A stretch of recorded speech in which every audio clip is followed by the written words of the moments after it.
Hello everyone. तो स्वागत है आपका क्रिस्टल ऑल स्टडी में एक बार फिर से। और हम कर रहे थे एंसेंट हिस्ट्री, जिसमें हमने की stone age, Indus valley civilization, और हमने किया था वैदिक कल्चर, जिसमें कि अर्ली लेटर दोनों ही कर रखा है। और अब हमें करना है महाजनपद वाला। तो थीमेटिक वे में ऐसे चल रहा है कि पहले स्टोन एज था, उसके बाद फिर था Indus valley civilization 4700 years ago. After that 1500 to 600 के समय के बीच में वैदिक कल्चर था, जिसमें कि अर्ली और लेटर दोनों ही आ जाते हैं। उसके बाद महाजनपद वाला पीरियड आता है।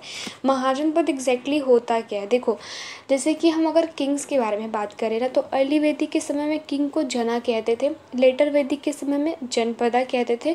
और जब लेटर वैदिक जब वैदिक पीरियड जो है वो एंड पे आ गया, अपने डिक्लाइन पे आ गया, तो उसके बाद महाजन पद का पीरियड शुरू हुआ। और महाजन किंग को ही बेसिकली रिप्रेजेंट कर रही है महाजन पद कह के। तो दोनों में डिफरेंस ये है, तीनों में बेसिकली जनपदा में और महाजन पद में, तीनों में डिफरेंस बेसिकली यही है कि किंग जो रहते हैं ना, वो मतलब साल दर साल पावरफुल होते जाते हैं और पावरफुल होते जाते हैं। उनकी अथॉरिटी, उनके उन मतलब हर तरीके से उनमें इंक्रीमेंट आता है चीज़ों को लेके। जैसे कि अगर हम आर्मी को देखें या फिर उनकी जैसे इकोनॉमिकल कंडीशंस को देखें, तो वो दिन ब दिन उनमें जो है वो इंक्रीमेंट आ रही है। और एट द एंड जो महाजन पद के किंग रहते हैं वो बहुत पावरफुल हो जाते हैं। तो जब इसमें हमें 16 किंग्स महाजन पद के बारे में पढ़ना है। फिर बाद में क्या होता है ना कि आगे चल के वो 4 बचते हैं और लेटर ऑन केवल एक महाजन पद बचता है। और वो सबको अपने में ही एनेक्स्ड कर रखा होता है, वो सबको अपने में ही मिला रखा होता है। जो लास्ट वाला बचता है वो, और वो बेसिकली बिहार में होता है उस वक्त, वो मगध एम्पायर। सो अभी हम पहले इसको देख लेते हैं कि कौन कौन से महाजन पद हमारे थे। सो जो हमारा पहला महाजन पद था वो था, पहले मैं ओवरव्यू दे देती हूँ चीज़ों को लेके, उसके बाद फिर मैं इसके थ्रू भी एक बारी एक्सप्लेन कर दूँगी। तो the Mahajanapada period was the time of the significant political change in ancient India. मतलब पॉलिटिकली चेंजेस आया था, क्योंकि देखो ऋग्वेदिक में और लेटर वैदिक में ऐसा कुछ था नहीं। और पहला अर्बनाइजेशन हमारा इंडस वैली सिविलाइजेशन के समय हुआ था, और वैदिक पीरियड में अर्बनाइजेशन का कोई कॉन्सेप्ट नहीं दिख रहा था दूर दूर तक। लेकिन जब दूसरा अर्बनाइजेशन है वो हमारा महाजनपद वाले पीरियड में ही होता है। So the period consisted of various Mahajanpada, which are the major states or the kingdom, and 16 recognized Mahajanpad with the minor variations in their names. तो अभी 16 महाजनपद है।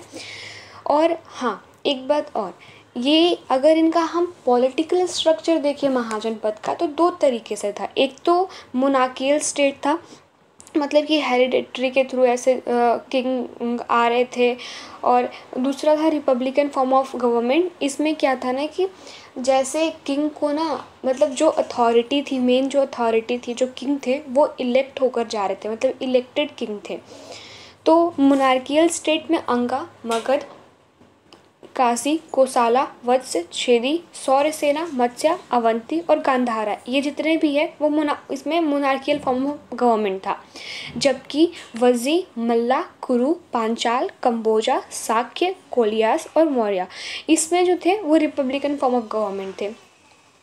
अब हम एक एक करके देख लेते हैं महाजनपद को। जो अंगा है हमारा महाजनपद, इसकी जो कैपिटल है वो चंपा में थी।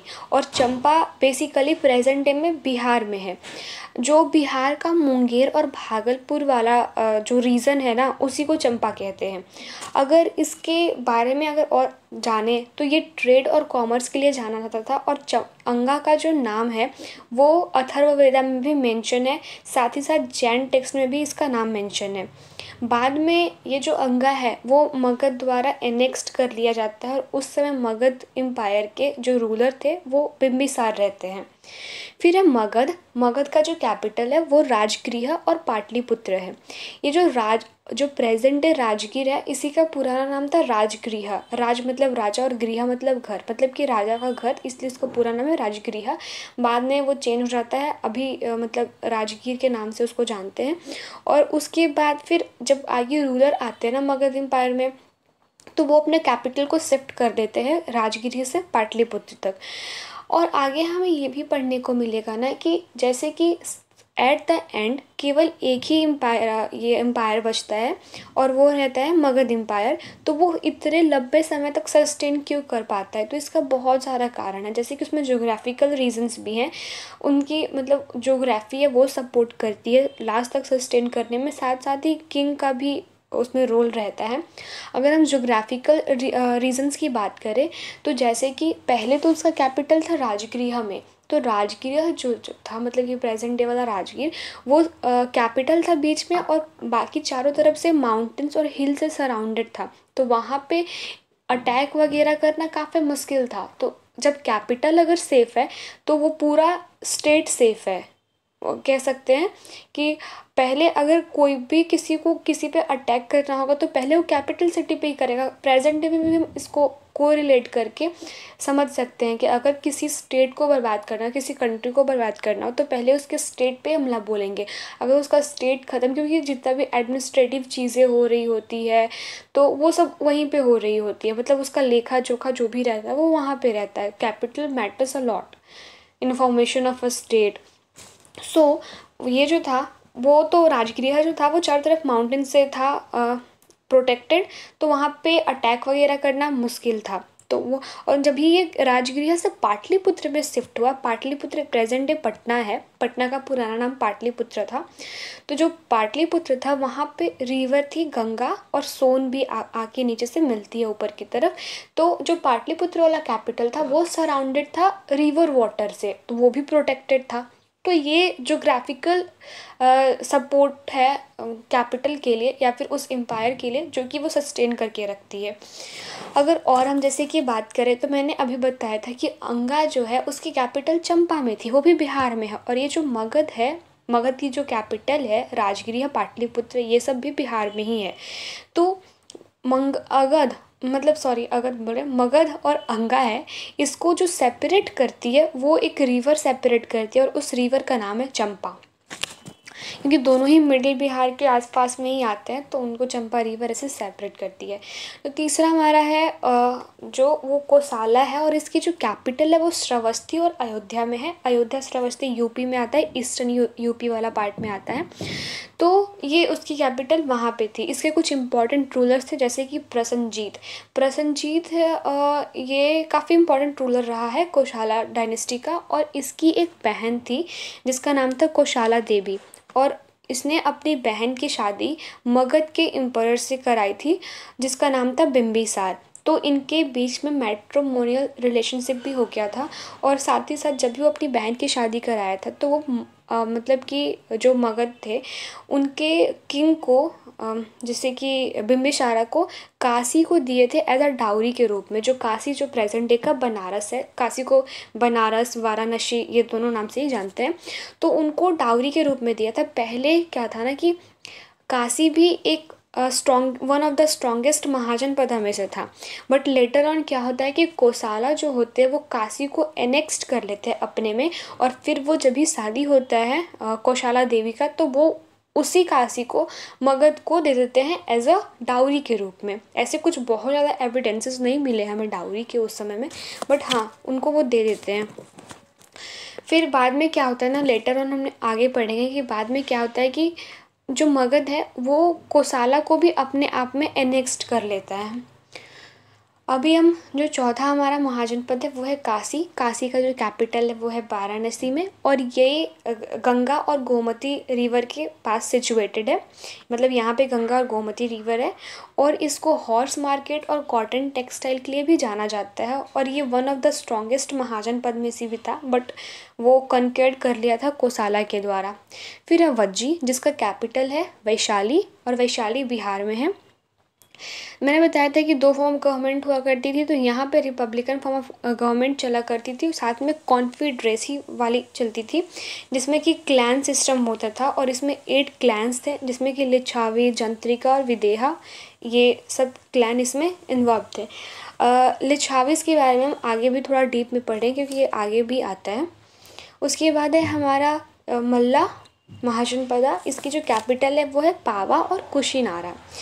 यहाँ पे भी रिपब्लिकन फॉर्म ऑफ गवर्नमेंट चलती थी, और जो बुद्धा हैं हमारे उन्होंने जैसे कि अपना जो निर्वाहना है वो यही कुशीनारा में अटेन किया था, और महावीर ने अपना निर्वाणा जो है वो पावा में अटेन किया था। तो उस तरीके से ये काफ़ी इम्पॉर्टेंट सेंटर आ जाता है पावा और कुशीनारा, जो कि कैपिटल है मल्ला के। उसके बाद है छेदी डायनेस्टी, जिसमें कि सोतीवादी और इस बंदा इसका कैपिटल है। ये बेसिकली बुंदेलखंड में आता है और बुंदेलखंड यूपी में आता है। तो इसके बारे में वैसा कुछ तो नहीं है, बट हाँ इसका जो नाम है वो महाभारता में और ऋग्वेदा में मेंशन है, और ये जो है वो मालवा प्लेट्यू के तक फैला हुआ है। मतलब इसकी जो रीज़न है वो मालवा प्लेट्यू तक फैली हुई है। फिर है हमारा कुरु। कुरु का जो कैपिटल है वो है इंद्रप्रस्थ। इंद्रप्रस्थ प्रेजेंट है, मतलब मेरठ साउथ ईस्ट हरियाणा वाले पार्ट में आता है। और इसके कुछ इम्पॉर्टेंट रूलर्स भी हैं, जैसे कि ईसुकारा और कोरावया, ये इम्पॉर्टेंट रूलर है।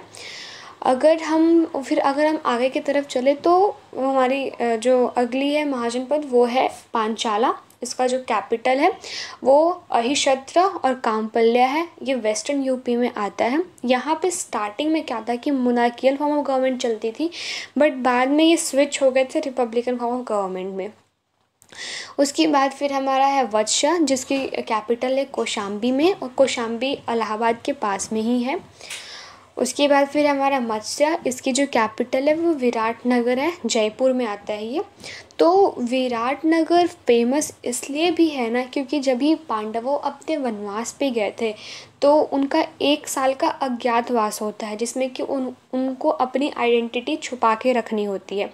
तो वो अपनी आइडेंटिटी को छुपा के 1 साल तक विराटनगर में ही सस्टेन किए थे, रहे थे वहाँ पे। तो वहाँ पे भी जैसे महाभारत में भी इसका नाम काफ़ी मेंशन है, इसके बारे में है। और फिर एक समय में ये छेदी किंगडम का भी पार्ट हुआ करता था, फिर बाद में अपना इंडिपेंडेंट हो गया। आफ्टर नेक्स्ट जो है वो सौर्य सेना है, जिसकी कैपिटल मथुरा में है। मथुरा यूपी में है प्रेजेंट है। यहाँ पे रिपब्लिकन फॉर्म ऑफ गवर्नमेंट चलती थी, और यहाँ पे एक रूलर था जिसका नाम था अवंतीपुरा, और ये बुद्धा का डिसाइपल था एक।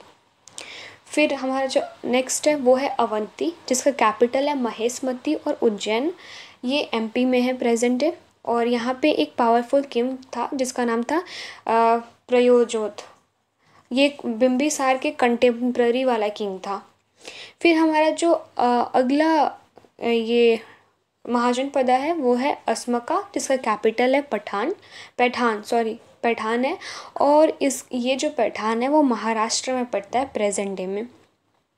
फिर हमारा गांधारा है। गांधारा, इसकी जो कैपिटल है वो है हमारी तक्षशिला में। तक्षशिला प्रेजेंट डे पाकिस्तान में है। और इसकी बहुत स्ट्रॉन्ग अलाइज भी थी कुरुज़ के साथ। कुरुज़ मैंने बताया था कि भरत और पुरु वंश जब भी मिल जाता है तो कुरु वंश की फॉर्मेशन हो जाती है। वही कुरु और पांडव, फिर बाद में उनके बीच में युद्ध होता है। फिर कंबोजा है हमारी जो लास्ट, इसकी जो कैपिटल है वो है पुंछ, और पुंछ जो है वो कश्मीर में है। तो हमने ये देख लिया एक एक करके अंगा, जिसकी कैपिटल है चंपा बिहार, मगध, राजगीर एंड लेटर पाटलिपुत्र इन बिहार, वज्जी, वैशाली, मल्ला, कुशीनारा, काशी बनारस ही है। तो ये सब हमने देख लिया पूरा। तो हमारा एक लास्ट क्वेश्चन है वो ये है, from where the earliest evidence of the use of iron in India has been discovered. Option है Hastinapur, Takshashila, Atranjikhera and none of the above. तो ये होप्स हो कि आप करके आए, या फिर चलो मैं ही बता देती हूँ। इसका करेक्ट ऑप्शन होगा सी, अतरंजीकेरा।